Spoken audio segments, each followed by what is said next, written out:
landing at Dover, and you can see Dover Castle up on the hill there. Despite some opposition in certain quarters, particularly English weavers, English silversmiths, and London apprentices in general, these Huguenot refugees received a sympathetic welcome. Now, why was this? After all, they were French. They were the traditional enemy. Next slide, please, Jared. Well, a lot of it had to do with this man, James II. And as you can see, he reigned from 1685 to 1688, a very short reign. He was the younger brother of Charles II. Charles II, of course, had come to the throne in 1660 at the Restoration, at the end of the Commonwealth period, and Oliver Cromwell and all that. The problem with James II was that he was a Roman Catholic. He wasn't born a Roman Catholic, he was raised as an Anglican, but he converted as an adult. And this caused all sorts of problems, because England was very much a Protestant country. And one of his other kingdoms, Scotland, was also very much a Protestant country. And the English were very nervous that Catholicism would be imposed on them, just as 100 years before Queen Mary had tried to reimpose Catholicism. It's very difficult for us to understand this Protestant Catholic antagonism, but in those days it was a similar atmosphere to what we might remember as the Cold War, you know, back in the 1950s and 1960s, this almost visceral fear of communism, communists hiding under the bed and all that sort of stuff.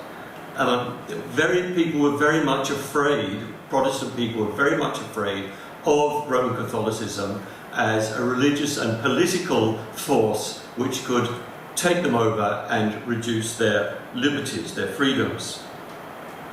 Next slide, please, Jerry. From 1681, the Dragonades were starting in France. They started off in Poitou, in the rest of France. And English people were very much aware of the Dragonades and what they were. This forcible billeting of troops on Protestant families was a brutal and very effective way of forcing them to convert to Catholicism. Now, we all know those conversions weren't necessarily very honest. People often just said they would convert or signed a paper just to get rid of these horrible soldiers out of their houses. But nevertheless, it was a very brutal and effective method. And furthermore, people in England were well aware of it. Next slide, please. This is the front cover of a sermon preached in 1681 by an English clergyman in England, talking about the horrible things which were happening in France.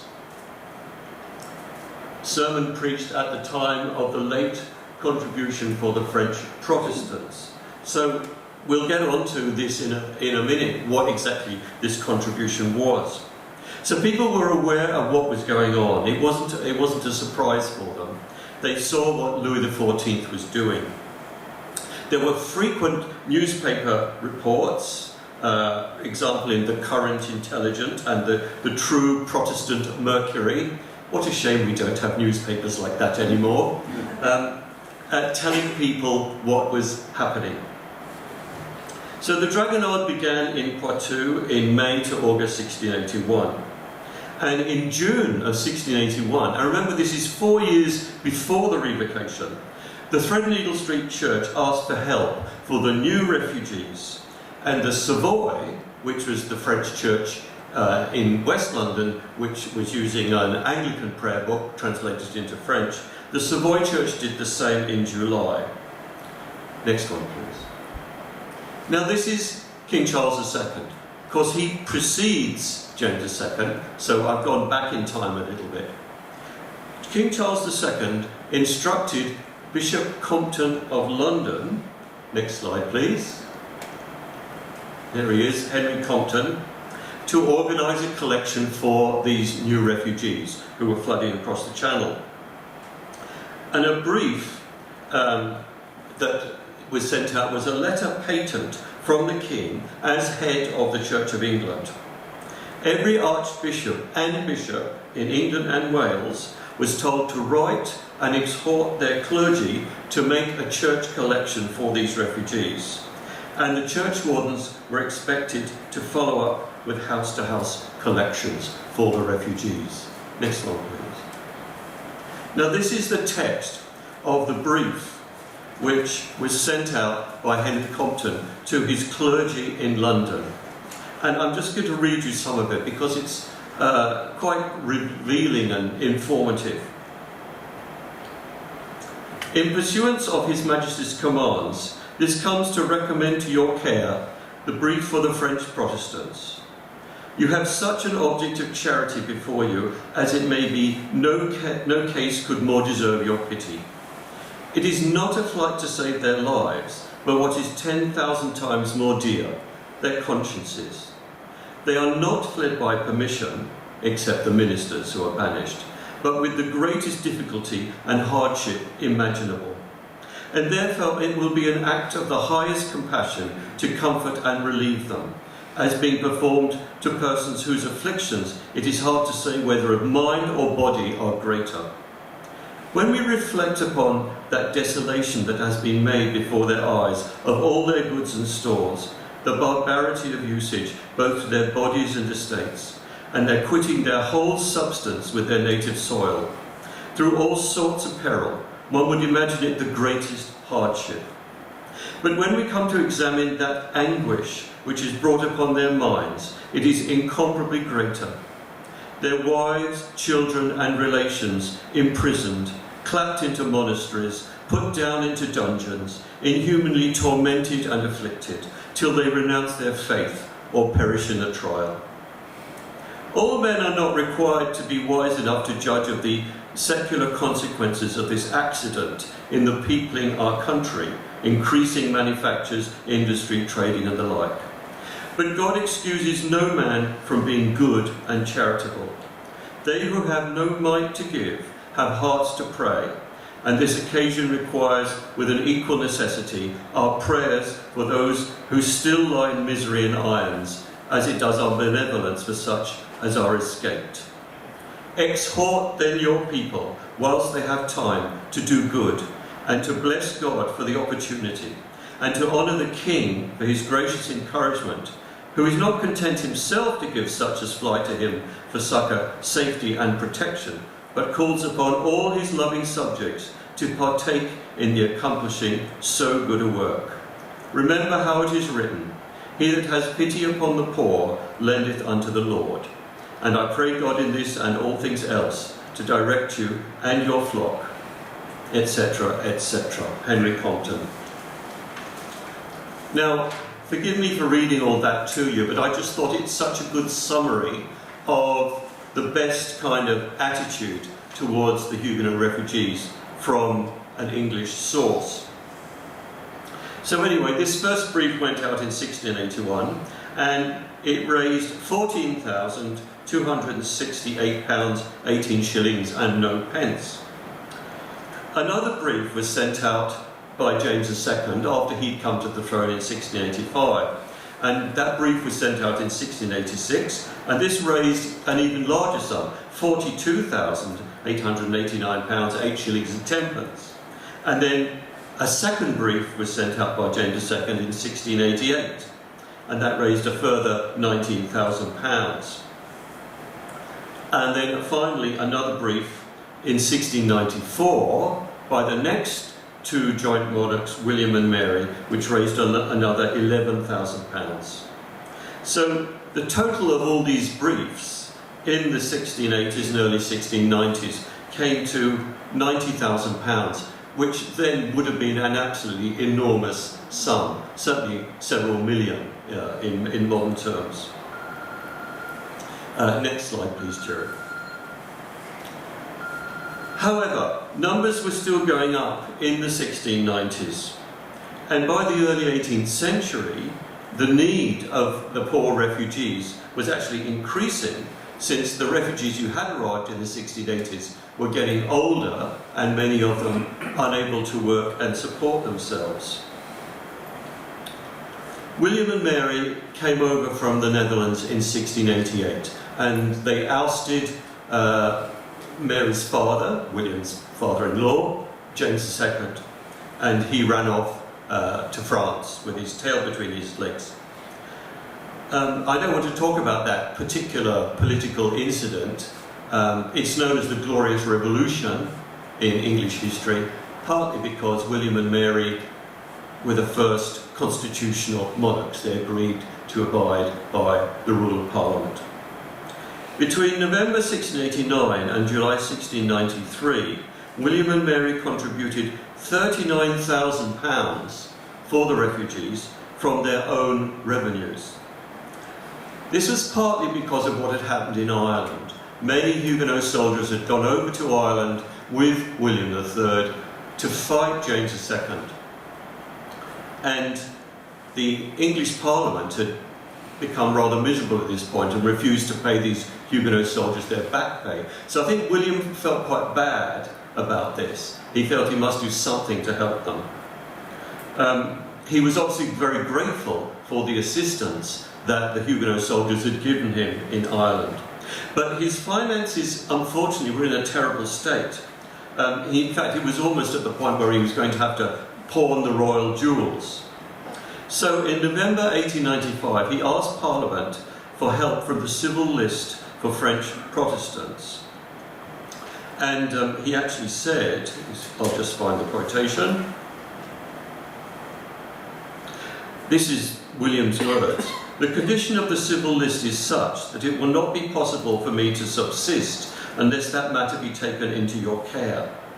And compassion obliges me to mention the miserable circumstances of the French Protestants who suffer for their religion. I most earnestly recommend to you to provide a supply suitable to these several occasions. So he's asking Parliament for money for himself because, he's in dire straits. But also, he's saying at the same time, and we must help the French Protestants. And there's always the emphasis on the fact that they are Protestant. Despite the fact that they are French, the traditional enemy, they are Protestant. They are our fellow Protestants, and they desperately need our help. So, back in 1681, the brief that was issued then had created a commission of 7 people to oversee the money. These included the Archbishop of Canterbury, the Bishop of London, Henry Compton, as we've just seen, the Mayor of London, the Dean of St Paul's, and 2 representatives from the well-established French community already in London, the Threadneedle Street Church, John Dubois and Thomas Papillon, and they were both anciens elders at Threadneedle Street, which was the traditional French Church of London. And also a man called Thomas Firmin, who was an English philanthropist. And eventually the committee included 2 more of the elders from Threadneedle Street, William Carbonell and Claude Hayes. Now, Threadneedle Street had a lot of experience in poor relief distribution via its elders and deacons. The deacons, their job was to take the money for the poor around to those they felt deserved it. It was a vital role that the Threadneedle Street Church had always played. The Chamber of London, which was basically the treasury of London's corporation, helped in the distribution. And from this emerged a framework for this charitable fund. Next slide, please, Jared. And this is the framework that you can see. So, at the top, we had the Lords Commissioners, and that's all these important people I've just mentioned, the Archbishop of Canterbury, the Bishop of London, etc., etc. And then there was an English committee which directed and supervised the distribution of the money. And finally, there was a French committee which worked actually at the coalface, so to speak, which carried out the distribution to the individuals in need and also prepared the accounts. Next slide, please, Jerry. So, what kinds of people actually got money from this fund, the Royal Bounty? Well, first of all, we have the ministers. And from 1696, £3,000 annually from the annual grant of £15,000 was given to ministers and their families. And eventually this was organised by another committee called the Ecclesiastical Committee. Churches which were big enough to have 2 ministers, for instance the Huguenot Church of Bristol, the one at Exeter, the one at Ipswich, they got £15 per annum for ministers. And churches which were smaller, which only had 1 minister, for example Barnstaple, Bideford, Colchester, got £10 per annum. There were also grants to individual ministers who didn't have churches, and also to clerical widows. And remember, of course, there were a huge number of unemployed Huguenot ministers in England, because there were only a certain number of churches which needed ministers, and the number of refugee ministers far exceeded that. The next group of people are the nobility and gentry, or people of the best quality, as they're called in the documentation. And these people received money according to their status. Now this may seem strange to us, but that was how people thought in the late 17th century and early 18th. So in 1703, for example, £1,500 was put aside for these exiled aristocrats, or whoever they were, and in 1704 it went up to 2,500. After that the sum declines. The next group were the bourgeoisie, people of the middling condition. And in 1696 they got £4,855, 1697, between 1697 and 1717, between £3,000 and £4,000. So obviously there were more of these people, but the actual sums they were getting were smaller. And finally, there were the common people, most of whom were living in London, but not all. The meaner sort of people, they were called. They were given their money weekly rather than monthly or quarterly or annually. The organisation for this varied, but after 1699, 2 bureaux were set up in London. And one was for the West End, Westminster and Soho, and the other for the City, which was the traditional area of the Threadneedle Street Church, and the East End, which was the new suburbs of Spitalfields, and eventually Mile End and Bethnal Green as well, and that was where the poor weavers were living. Now I mentioned Westminster and Soho, but if you cast your mind back some years to when I gave a talk on those areas, remember, just because it was the West End of London didn't mean there wasn't poverty there. There was. I remember mentioning the 2 old French ladies who chewed paper for the papier-mâché merchants to earn a living. So there was an awful lot of poverty in the West End as well. The lists were prepared for all those in need of assistance, and the money was delivered by commissioners appointed by the French committee. Next slide, please. That's from one of the printed accounts. I'll explain why they were printed in a little while, of the ministers who were in need of help. Next one, please.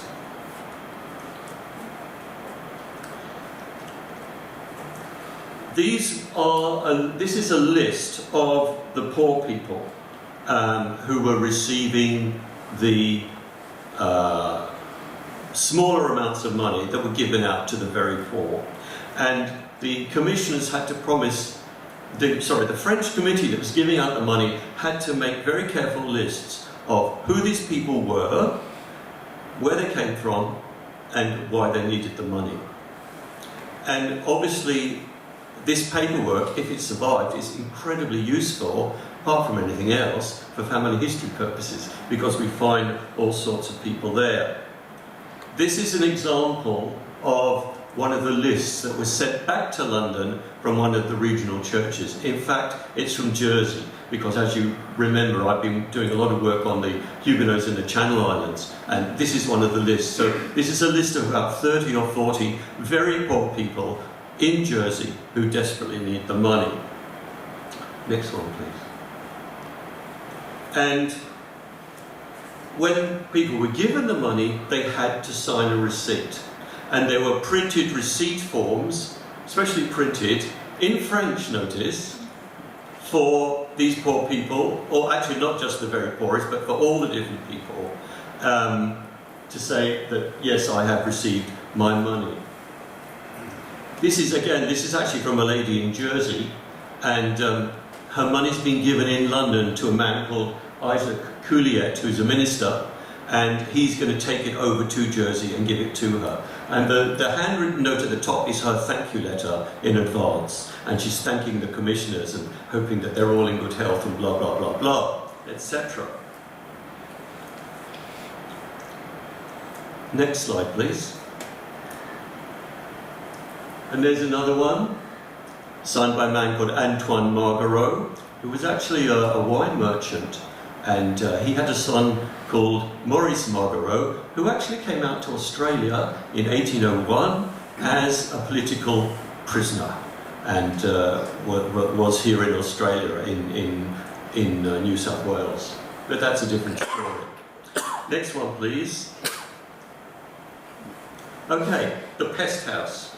The next category that was on that big list was the pest house. Now, the pest house, it's a rather unfortunate name, was actually some spare empty houses in the City of London which belonged to the Corporation of London.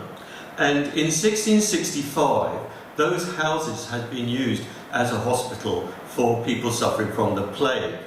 The Great Plague of London, 1665, was actually the last great outbreak of bubonic plague in London. And then, of course, it all got... actually, the Great Fire of London, 1666, did us a favour because it burnt up all the horrible microbes and everything, and the plague never came back. Anyway, these houses were now empty, but they belonged to the council. So, they were using them for housing destitute and sick French refugees. The French hospital itself wasn't actually founded until 1718, so there's a gap between, say, the revocation and 1718, and these people were sent to the pest house. It was a deserted house near Bunhill Fields in Cripplegate in the north of the city. So it became sort of emergency accommodation for the destitute and a hospital for the sick. It housed 40 to 50 people, and some of them were physically and mentally disabled. And the list includes some sufferings, and it tells what was wrong with these people. There's one lady who's described as being en enfance, literally in childhood, senile dementia. There's a couple of individuals here who are described as being l'esprit troublé. There, and this one here. And what we're looking at there is actually post-traumatic stress syndrome. These people have suffered horribly.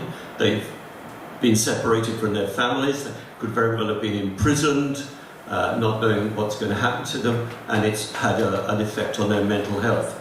And of course, there are all sorts of people with physical ailments as well. On the other side of the column, we've got people, one woman is epileptic, another woman is paralysed, etc.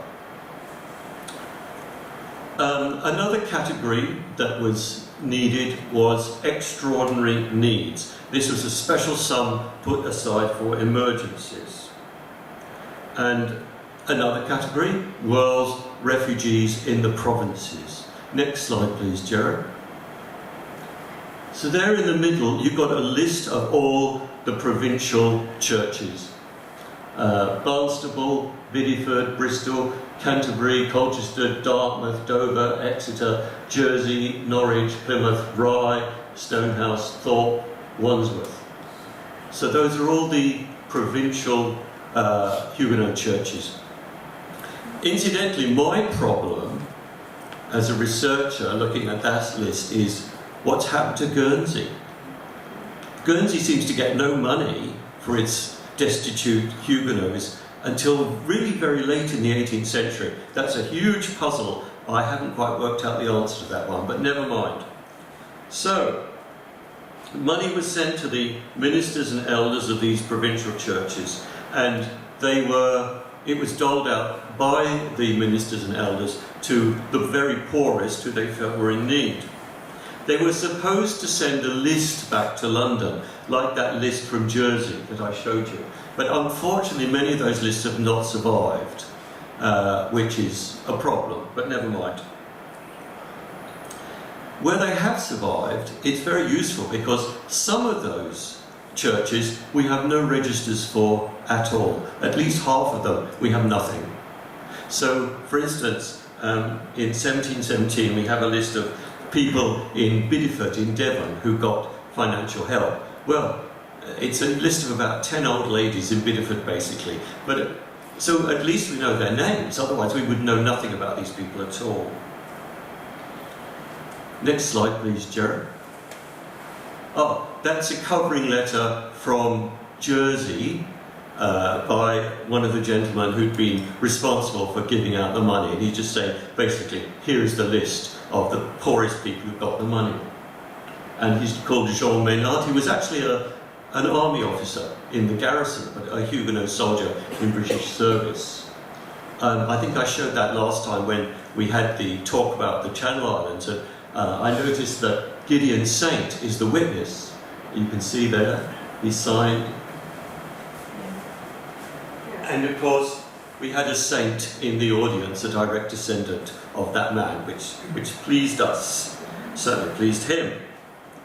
So, next slide please. So these are the medical expenses. The French committee employed doctors, so we got Jacob Barbeau and Jean de Frey, and they were getting £10 a year, and also surgeons, chirurgiens, and there was one for East London and one for West London. So they were some of this money was being used for medical aid to the refugees. All right, can you just go back a couple of slides, please, Jared? Let's stop. Now, look, you see where it says 9e état. You look above there, 8e état, les prosélytes, the proselyte clergy. Now, this is very strange, particularly to us, and the Huguenots found it very strange at the time. Who were the proselytes? The proselytes were Roman Catholic clergy who decided, for whatever reason, to convert to Protestantism, cross the Channel, and ask for a job with the Church of England. And there were quite a lot of them. It was extremely controversial. I think the Anglican Church were quite pleased to get them because it was scoring a point over the Roman Catholics. Also, the Anglican attitude to ordination was, these people are already priests. We don't need to reordain them, sorry. We don't need to reordain them. They've just got to swear that they agree to the 39 Articles and that they are now good Protestants, Anglicans, and that's fine. Now this made the Huguenots very angry because they thought that some of the charity money, which should have been going to them, was being siphoned off by these ex-Roman Catholics. Furthermore, they often were not convinced of the good motives of these people and thought that some of them were just basically a bunch of ratbags, lazy people who were just looking for to bludge, basically, of charity, of Protestant charity. So the Huguenots didn't like this at all, and they complained bitterly. And indeed, some of these proselyte clergy were a bad lot, but not all of them. However, the Anglicans allowed this to happen, so some of the money was given to the proselytes. The next category was schools. Obviously, the Huguenots were keen to maintain schools for their children. Education was always an important part of the Huguenot identity. And finally, administration costs. And these were remarkably low. Out of £12,000 in 1 year, £84 was spent on administration, which is really very good when you think about it. Next slide, please. And the next. And the next one. There we are. So this is a breakdown of the relief expenditure. So we got 1691, 1703, 1709 and 1715. And if you look at administration, which is the third up from the bottom, it is low, £100, £81, £84, £84. And then a couple more above that, you've got the proselytes and the medical expenses, churches of the provinces, etc. Oh yes, and orphans. I don't know if I mentioned orphans, but obviously there were a lot of children coming across who actually had lost their parents. Okay, so just to repeat how the system worked, the numbered receipts were signed by the recipients when they got their money. The people actually distributing the money then made a note of who had been paid. Then the French committee's treasurers checked that the accounts and that the receipts balanced.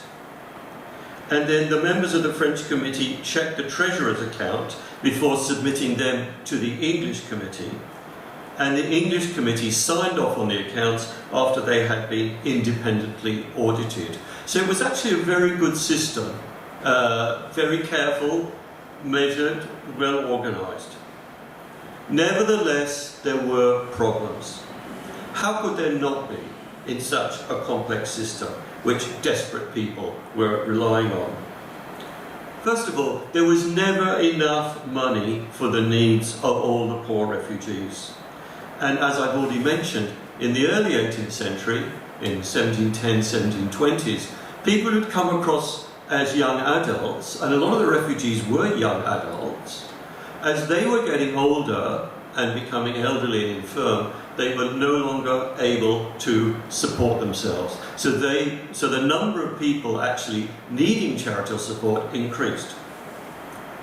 Also, the flow of money from the civil list, from the English government, was uncertain. It wasn't always actually paid in money. This is one of the strange aspects of 17th and 18th century finance. Sometimes it was paid in exchequer tallies, or sometimes even in lottery tickets, which then had to be sold on to see how much money they could get back. And this didn't always raise the full sum. So the December 1697 warrant for £5,000 was given in malt lottery tickets. Don't ask me what a malt lottery is, I don't know.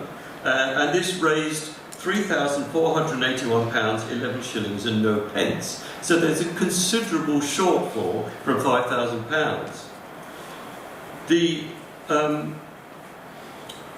The money for 1701 was never paid for some reason, or never received, and the 1710 grant was paid, but it was paid 3 years late in 1714.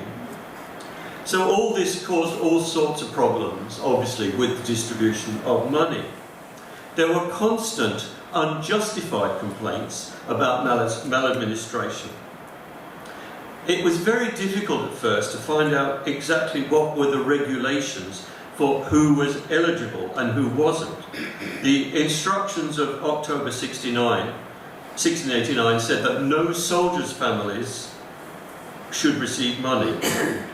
But they had to be helped because they were starving.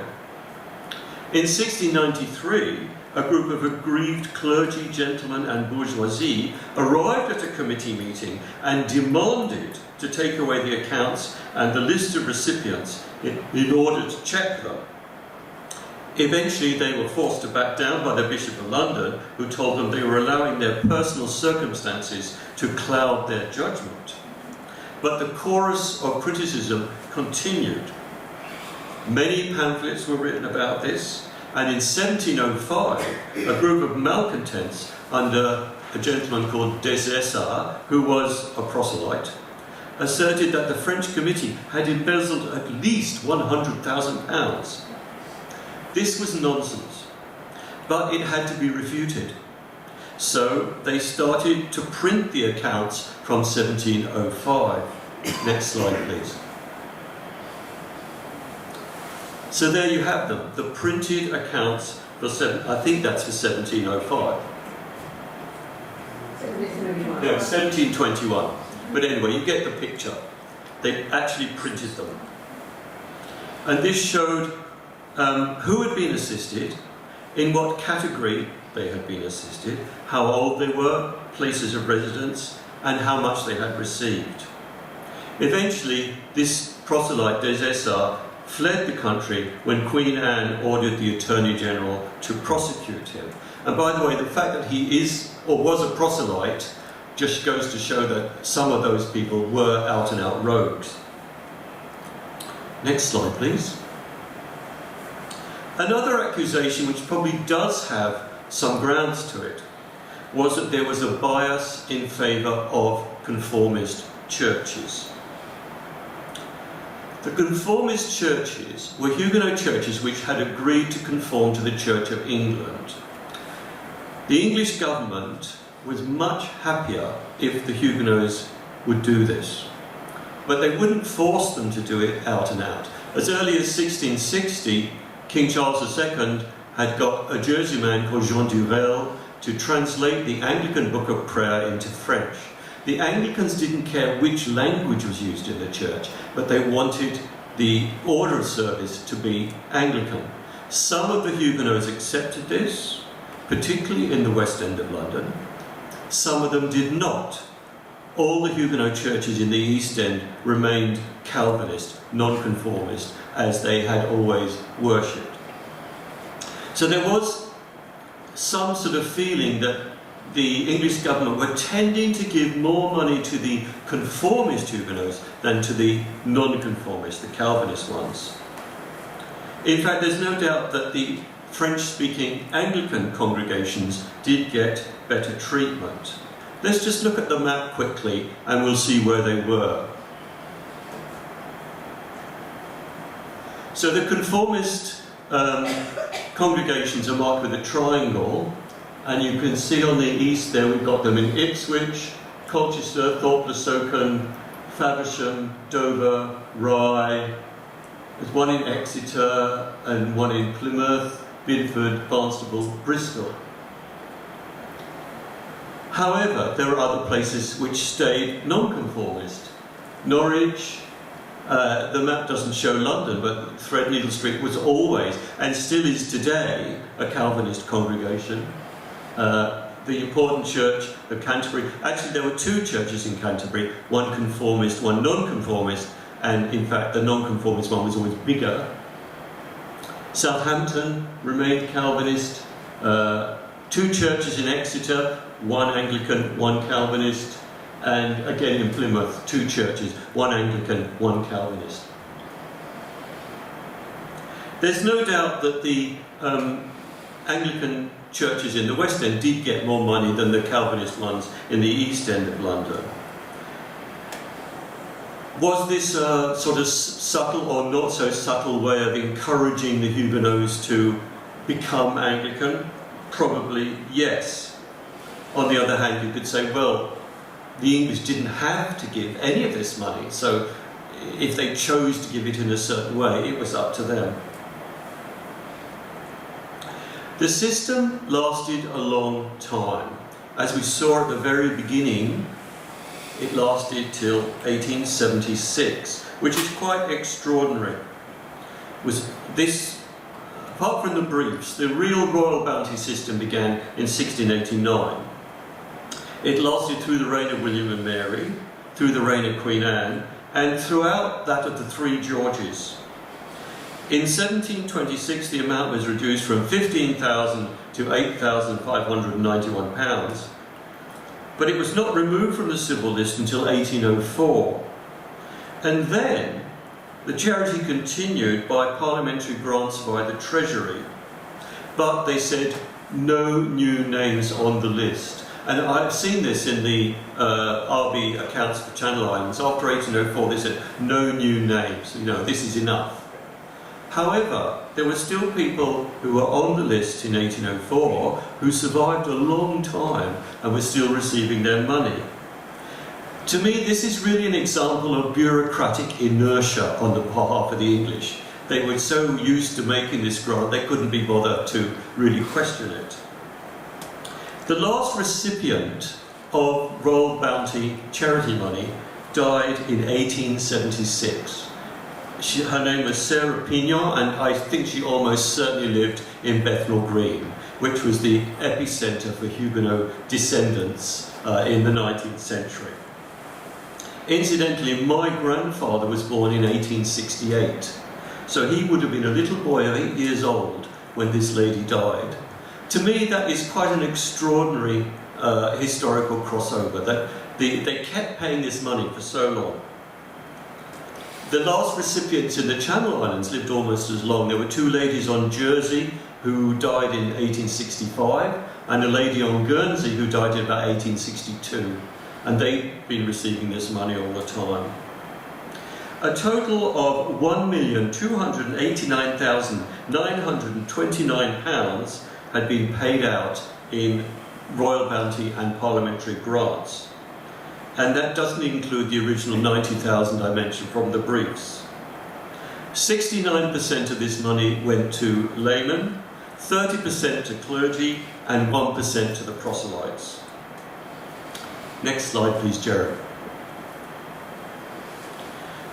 Well, we're lucky that in all the archives there is a huge amount of material about the Royal Bounty. Not everything has survived. As I said, the little list of the very poorest, in many cases, haven't survived. And most of this material is now in the Huguenot Library, which is here at Kew in West London, in the National Archives. The security at the Huguenot Library is quite extraordinary. You're escorted in, you're locked in, having been searched. You're only allowed to use pencils. You can't carry anything that might possibly be a blade. That meant you could cut the archives up. So you're locked in the room. There's a special telephone. If you wish to use the toilet, you have to use the telephone. A librarian comes and escorts you to the toilet and then escorts you back again, and you're locked in again. So, and that's more strict than the general National Archives. So the Huguenots are very keen about preserving their history, obviously. And another useful thing there at Kew is that there's a huge computer-generated list of all the recipients. And this is very useful because even though the quarto series of the Huguenot Society is so enormous, I mean, we've now got 62 volumes, it doesn't include Royal Bounty material. So really, to access this material, you need to go to London and see it. Next slide, please.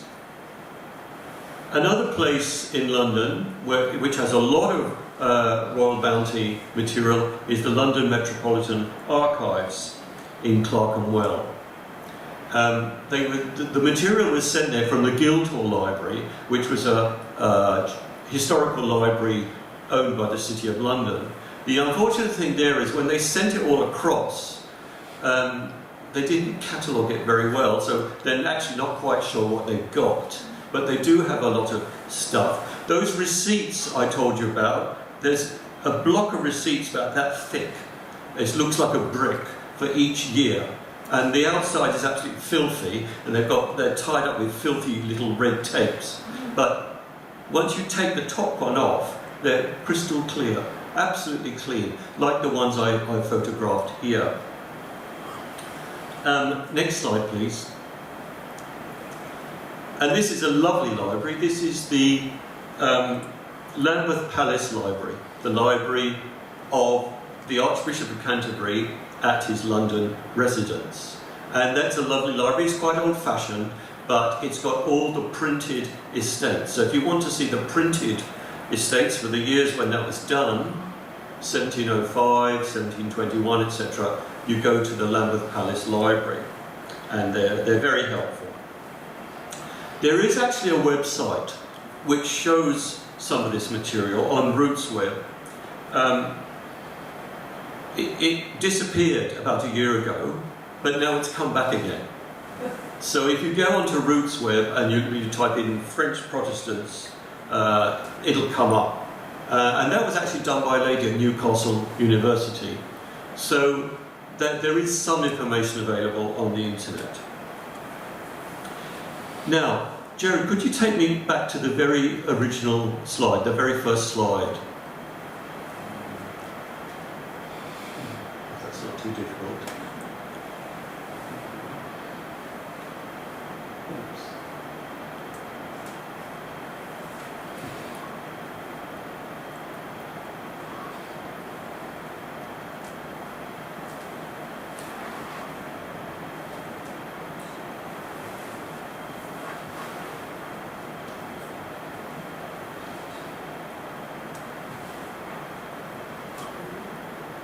Well, it doesn't matter, but I just wanted to say, this is for James's benefit actually. James, on that very first opening slide, we had the receipts signed by Jacques Reboul, who I believe was one of your ancestors. So there you go, a lovely, clear, written signature for your ancestor. Thank you, that's the end of my talk.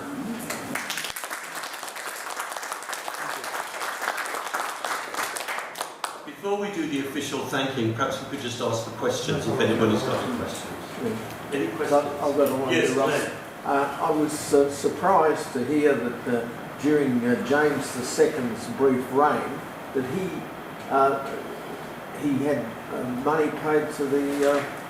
Sorry, I'm so deaf. Okay. Can somebody relay? James Yeah. was surprised that James II made contributions during his reign. Yeah, that's a good point. What was going on in his head?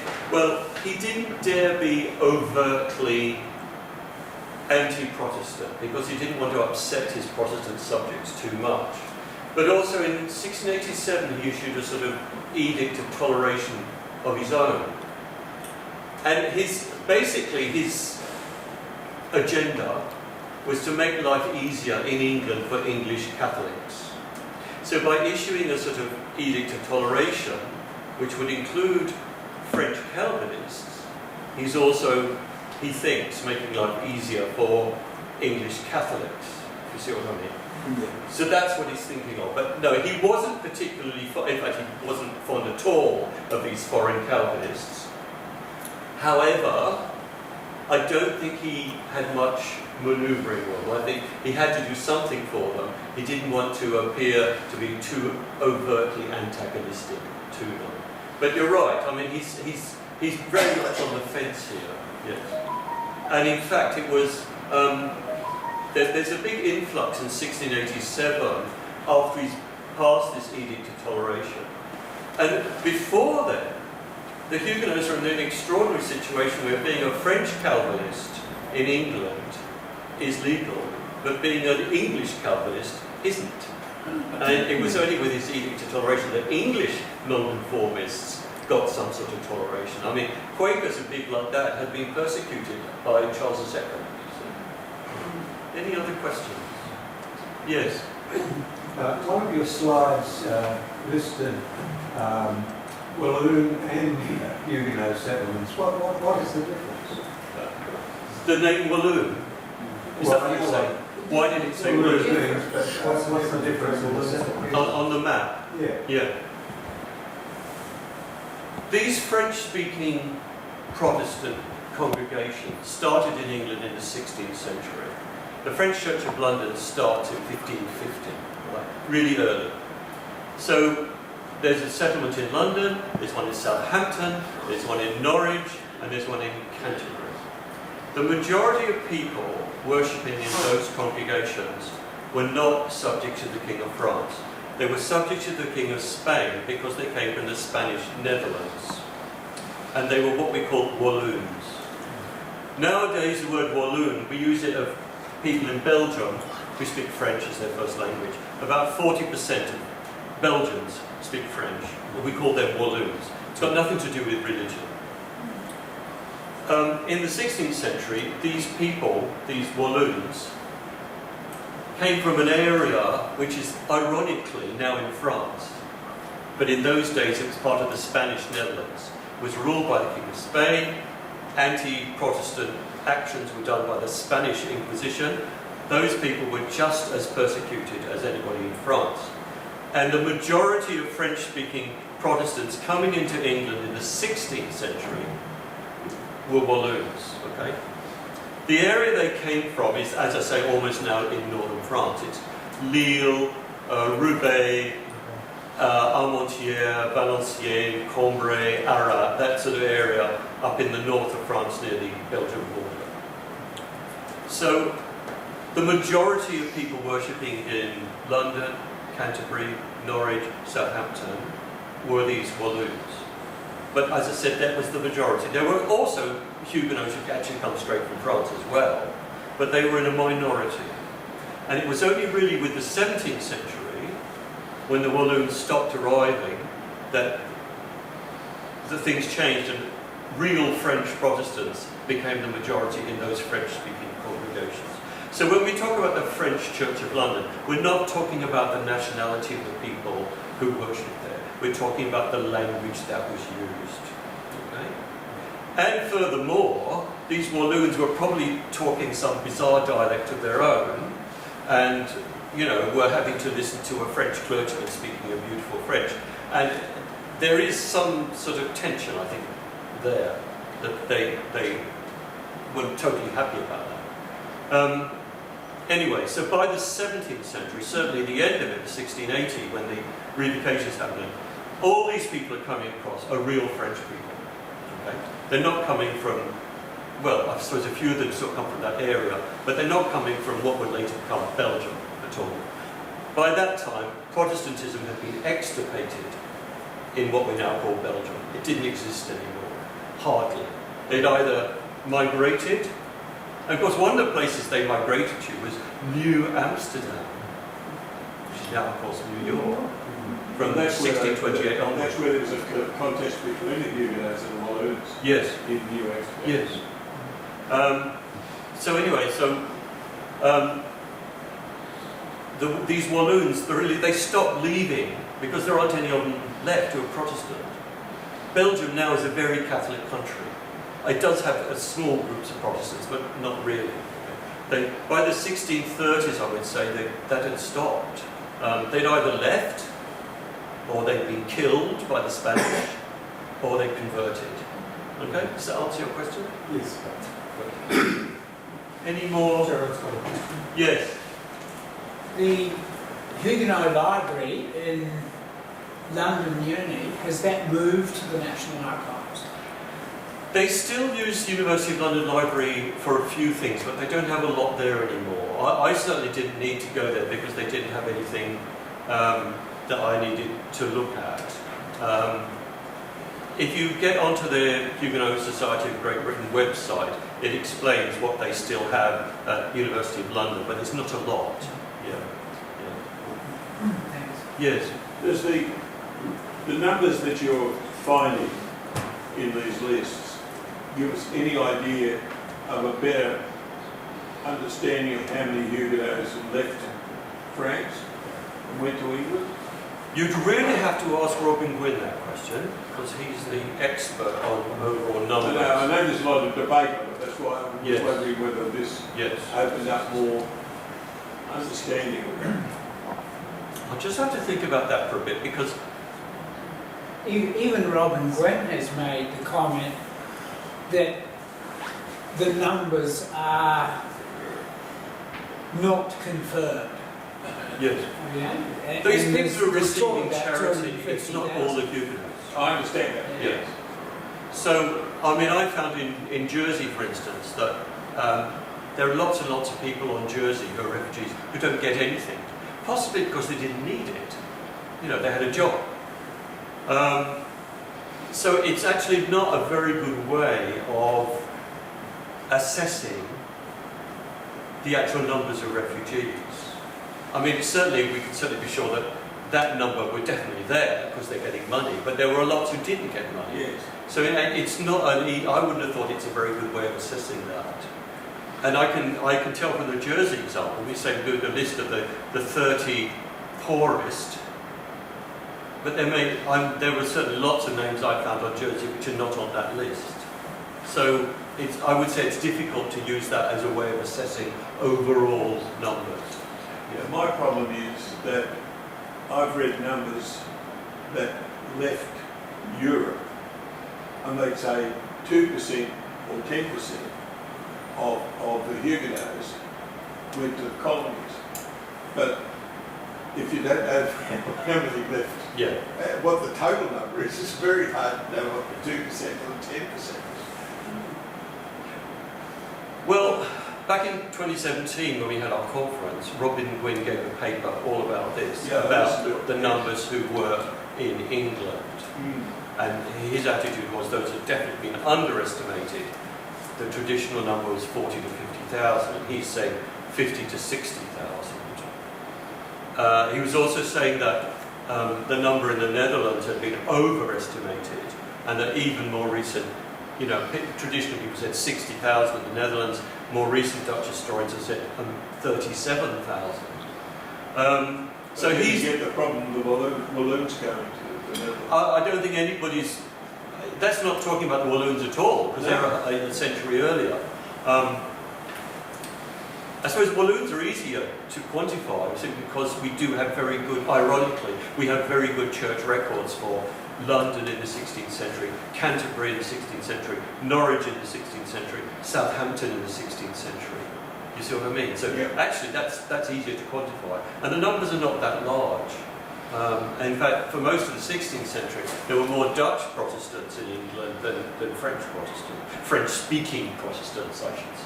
Yeah, and the numbers of the congregation for the French church is about 5,000, I would say, for most of the 16th century. Any other questions? Yes. Just a bit of trivia on the Lambeth Palace Library. It's currently being upgraded and modernised and will be more accessible to people wanting to do research. Yeah. In Lambeth, the Lambeth Palace. Palace itself. I think that's a shame. I found it rather. Oh, it's not destroying the building, just the site. Yes, I thought it was a lovely library to go in. There were very, very helpful librarians, and you weren't locked in or anything. You didn't have to use a special telephone to use the toilet. It'll be a coffee shop as well. Yes, excellent. Thank you. Any more questions? I just wonder, I thought initially you mentioned, Robert, that Jersey wasn't on the list. No, Guernsey. Guernsey. I just wondered whether that might have been because when they went to Guernsey they were all French speaking anyway. But that's true of Jersey as well. Yeah, but they might have sort of been integrated or looked after or something like No, that. I don't think so. We have the bourgeoisie, we have the aristocracy. They get money on Guernsey, but the very poorest don't until about 1770, and that's a problem I don't understand. That's an anomaly. I don't understand it. I actually looked at the Jersey. Sorry, we have to keep these islands separate. I looked at the Guernsey hospital records, and there are poor Huguenots going into the Guernsey hospital from 1741. So there obviously were poor Huguenots on Guernsey in St. Peter Port, the capital. We know that because the wills, you look at the Guernsey wills, there are various wealthier Huguenots on the island saying, and I give £200 sterling to the poor Huguenot of St. Peter Port. So they were getting some money from their compatriots. Possibly the Guernsey authorities were just miserably mean, I don't know. They certainly weren't happy about people coming from newcomers from outside the island coming in. Come-overs taking their charity money when they had enough poor on Guernsey already. I don't know what the answer is. It's for somebody else to, presumably a Guernsey historian, to work that one out. Yeah. Any more questions? Judith would like. Oh, sorry. Yes, Sheila, did you want to ask something? Well, my question relates to before the talk. Is it all right? I've finished all the questions about the talk. Can you repeat, please, the information that you gave about the Huguenot Times and last year and what was on the members' website. Can you repeat that? Oh, the Roots Web thing. Is that what you're saying? No, Now the, what Dennis, Yeah, what you said is, I Okay, didn't the quite lectures- register it. the lectures that were given, the lectures that were given at the conference, Conference in 2017. yes, Oh, yes, yeah. yes, will be shortly on the Huguenot Society website. Thank That's you. good, yeah. I think that was. Good. Yeah, right from that. Judith, thank you. I'd just like to say, I don't know if you feel as I do, but I'm in awe of this man, and I'm just so grateful. He's my friend. I'm just so grateful for the research that he does, for the way he presents it to us, and for all the things that he does for us. I really am. Robert, I'm in awe of you, and I'm delighted. In the early days, in the very first day, when we thought about forming a society, Robert wondered whether, well, people may not be very interested. Well, it's lectures such as this that I think really whet people's appetite for knowing or having a little bit of the knowledge that you will impart to us. And I'd just like, on behalf of us all, to thank you so much, Robert. You're welcome. Wonderful. And